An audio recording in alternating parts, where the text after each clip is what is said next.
વગાડજો ભાઈ. ભર ઉનાળે જેથી એમ કહેવાય કે ઈ તળાજાના પાદરમાં જ્યારે ઈ વાર્તા માંડેલી અને આ બાજુ વાર્તા તો મારી તમારી બધાની જાણીતી છે, પણ આ બાજુ જ્યારે એમ કહેવાય કે કાળિયારના શિંગડેથી કાળો દોરો છોડે અને આ બાજુ એમ કહેવાય કે બારે મેં ખાગા થયા ચડા આસાથી વાદળા કાળા ધોવળા અંબર સોપે દસું ઓતે રાજી માથે ઉતેરા દરાર દરદો ઝીંગોરા મોરલા માથે વાહરી મંડાણી ચડી એક તારા મેઘરાજા મંડાણા એ પાડ ચતવરા મંડિયા ઇન્દ્રવાળા પાડતાના પાણીવાળા હાથી હુંડવાળા કડા મંડાણા હિલોડ ચતો હચ્યાવાળા નીચે ગળા નદી નાળા ફાડી નાખ્યા આડા માથે દડા જડા મેલિયા હિલોડ આવો વરસાદ છે ઈ ઉનાળામાં એમ કહેવાય કે તળાજાની માલપા બારે મેઘ ખાગા થયા અને આ બાજુ કાંજી ભૂટા બારોટ એમ કહેવાય કે શેત્રુજી નદીના કાંઠે આવી અને ઈ શેત્રુજીમાંથી હાથમાં અંજલી લઈને એમ કહે છે કે દરબાર એભલવાળા દરબાર ભર ઉનાળે જો તારી વાર્તા કરું અને તું વરસાદતો હો તો આજથી હું પ્રતિજ્ઞા લઉં છું કે આજ પછી કોઈ દી એભલવાળાની વાર્તા નહીં માંડું સાહેબ. આવા કવિઓ હતા, આવી વાતો હતી આપણે. પણ અત્યારે આપણા ગીતો કેવા હતા? એની ભગત બાપુનું એક ગીત છે, તારા આંગણિયા પૂછીને જો કોઈ આવે એને આવકારો મીઠો આપજે. આ આપણી ગુજરાતી સંસ્કૃતિથી છે. અહીંયા તમે બધા બેઠા છો અને તમારી પ્રશસ્તિ કરવા મારે બોલવું એવી કોઈ વાત નથી. હું જાહેરમાં જ્યાં બેઠો હોય ત્યાં બોલું છું કે સાહેબ કેમ બોલવું, કેમ ઉઠવું, કેમ વ્યવહાર રાખવો એ તમારે શીખવું હોય ને તો એકવાર કાઠીને મળવું પડે સાહેબ. કે તમારે કેમ બોલવું, કેમ કોની યારે બેહવું એ તમારે શીખવું હોય તો કાઠીને મળવું પડે. એટલે કીધું ભર ઉનાળામાં વરસાદ છો આજ પછી એભલવાળા હું તારી વાર્તા નહીં માંડું. આવા કવિઓ હતા, આવા તેદી એની વાતો હતી. પણ બે ચાર વાતો લઈ અને પછી અહીંયા ઘણા બધા હશે એ લોકોને, કારણ કે હું તો મહેમાન કલાકાર તરીકે મિત્રતાના નાતે એક આવ્યો છું. અને મિત્રતા પણ કેવી કે જ્યારે કુરુક્ષેત્રના મેદાનમાં એમ કહેવાય કે અર્જુનની હારે ભગવાન કૃષ્ણજી રથમાં બેઠા છે અને બાણ મારવાનું આમ કરીને આમ કીધું કે કર્ણને બાણ માર. કે પ્રભુ એના હાથમાં કાંઈ નથી, એના હાથમાં જો હોય ને તો તારી તાકાત બારી વાત છે, તું જીતી શકે એની સામે. એના હાથમાં કાંઈ નથી એટલે જ તને કહું છું કે માર બાણ. અને તેથી બાણનો ઘા કર્યો મૂર્છિત હાલતમાં જેથી કર્ણ સૂતા છે અને તેથી કૃષ્ણ કહે છે અર્જુનને કે હવે હાલ મારી ભેળો તને દેખાડું કર્ણની તાકાત શું છે. કારણ કે આ વાત હું કામ કરવી પડે કે ઈ સૂર્યપુત્ર કર્ણ અને ઈ સૂર્યના તમે સંતાન છો સાહેબ, એટલે મારે આ બધી વાત કરવી પડે. કીધું કે હાલ મારી ભેળો હવે તને દેખાડું કે કર્ણની હું તાકાત છે. બ્રાહ્મણના સ્વરૂપમાં જેથી કૃષ્ણ અને અર્જુન એમ કહેવાય કે કર્ણને મળવા જાય અને ત્યાં જઈને કીધું કે સોનાનું દાન દે કર્ણ. તે આજીવન દાન દીધું, હવે તો આ છેલ્લી ઘડી છે, સોનાનું દાન અમારે જોઈએ છે તારી પાસે. અને દાંતમાં એમ કહેવાય કે એ દાંત સોનાના કરેલા અને દાંતમાં સોનું પહેરેલું અને કીધું કે કોઈ વાંધો નહીં બ્રહ્મદેવ, સામે એક પથ્થર પડ્યો છે, એ પથ્થર લાવી અને તમે મને આપો તો મારા દાંતમાંથી સોનું કાઢીને તમને આપો. આ છેલ્લી ક્ષણે કહે છે હો કર્ણ.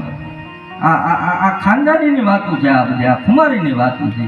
છેલ્લી ક્ષણે એમ કહે છે કે તમે એ પથ્થર લાવો અને મને આપો એટલે હું તમને સોનાનું દાન આપું. ભગવાન કેટલી પરીક્ષા લે છે કે એ પથ્થર હું તને આપું તો તે મારી દાઢી ચૂકવી કહેવાય. પથ્થર આપું હું નહીં એમ નહીં, તારી હાથે તું.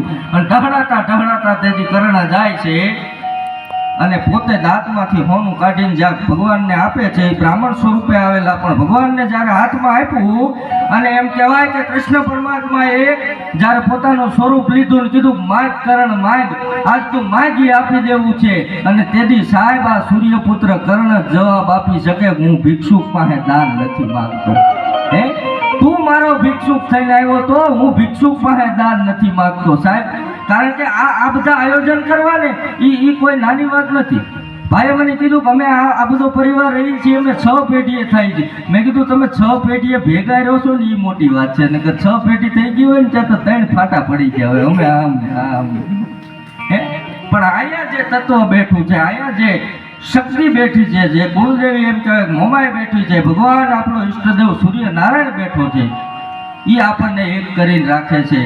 અને અહીંયા એમ કહેવાય કે પાછળ વાલેરા બાપુની સમાધિ જે છે ભાઈ મને આ ગામના સાધુએ મને કીધું, આ ગામના જે પૂજારી છે એણે મને હમણાં વાત કરી કે દેવ હામો વરસાદ હું ભાળું છું અને મારા હાથમાં અગરબત્તી છે ને મેં ખાલી મનથી એમ કીધું કે બાપુ આ અગરબત્તી તમને કરીને નીકળી જાવ ને પછી ભલે ધોધમાર વરસાદ થઈ જાય, એ અગરબત્તી કરીને મંદિરના પગથિયા ચડી જાય ત્યાં સુધી વરસાદ નથી વરાવવા દેતો. આ શક્તિની તાકાત છે.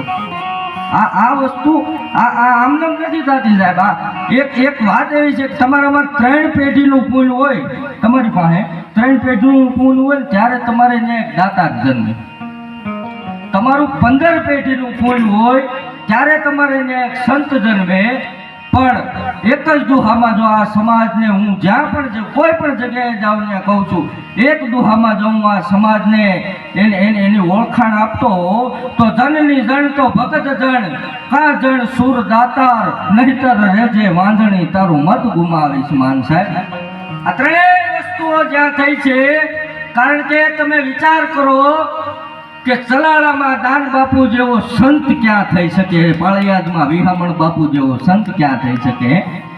જેમ કહેવાય કે બાવાવાળા જેની બારવટે ચડેલા અને કીધું કે મારે નીમ છે કે જ્યાં હું સૂરજનારાયણને એને દીવો ન કરું, એની માળા ન કરું ત્યાં સુધી મારે આગળ હું મારા ઘોડા ન હાંકું. જેથી વાર પાછળ આવી ગઈ અને તેથી દાન બાપુએ કીધું કે બાવાવાળા તારા હાથમાં ખાલી તું વ્હાઈટ ઘી વાળી એમ કરજે, એને પ્રગટાવશે મારો બાપ સૂરજ નારાયણ સાહેબ. અને એ વાઈટું જો પ્રગટી જતી હોય હે, આવા સંતો જે જન્મા છે, આવા સુરવીરો જે જન્મા છે હે, કે વાટકી જેવડી વાવડી રાવણ જેવડો રામ, ઈ તો ગાયકવાડી ગામ તે તો રફલે દબાડ્યા રામડા.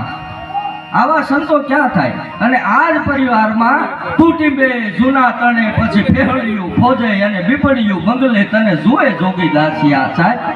આવા પુરુષો ક્યાં થાય? આજ સમાજમાં થાય. અને એને આજ સુધી જો કોઈ જાળવી રાખ્યું હોય, આજ સુધી આ મર્યાદા જો કોઈ જાળવી રાખી હોય તો એ કાઠી ક્ષત્રિય સમાજે જાળવી રાખી છે. એ વાતનો પોરો છે હે.